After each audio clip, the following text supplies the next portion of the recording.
मालकिन कहती है कि उसे अपनी पुरखों की हर चीज़ों से मोह है।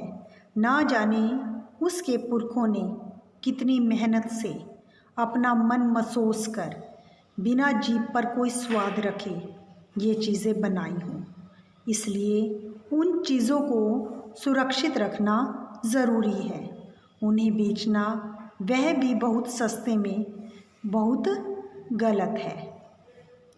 हम लोगों की नज़रों में उनके द्वारा छोड़ी गई कीमत की यानी वस्तु की कोई कीमत नहीं रह गई है।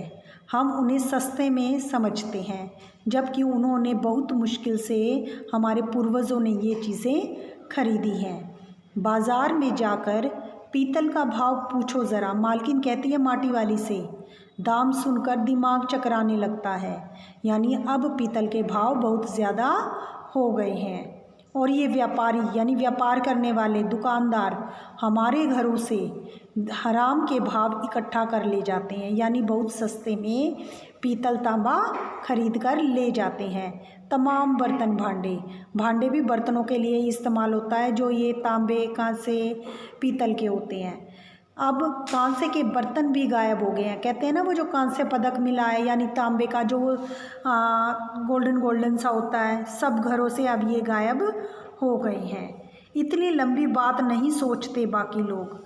अब जिस घर में जाओ वहाँ या तो स्टील के भांडे दिखाई देते हैं या फिर कांच और चीनी मिट्टी के बर्तन तुरंत गिरते ही टूट जाते हैं। चीनी मिट्टी जो होती है वो सॉलिड नहीं होती है।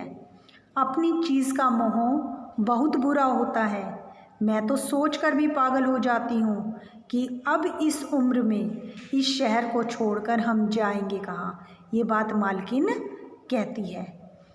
ठकुराइन जी जो ज़मीन जायदादों के मालिक हैं वे तो कहीं ना कहीं ठिकाने पर जाएंगे ही, पर मैं सोचती हूँ कि मेरा क्या होगा, क्योंकि उस बेचारी की तो जो ज़मीन है वो भी उसकी अपनी नहीं है, वो किसी और की ज़मीन पर उसने झोपड़ी बनाई हुई है।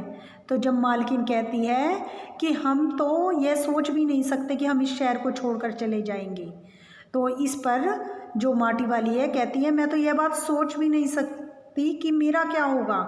मेरी तरफ देखने वाला तो कोई भी नहीं है, क्योंकि वह बेचारी बूढ़ी औरत है और अकेली है। उसका कोई सहारा नहीं है, उसे अकेले ही सब कुछ देखना पड़ता है।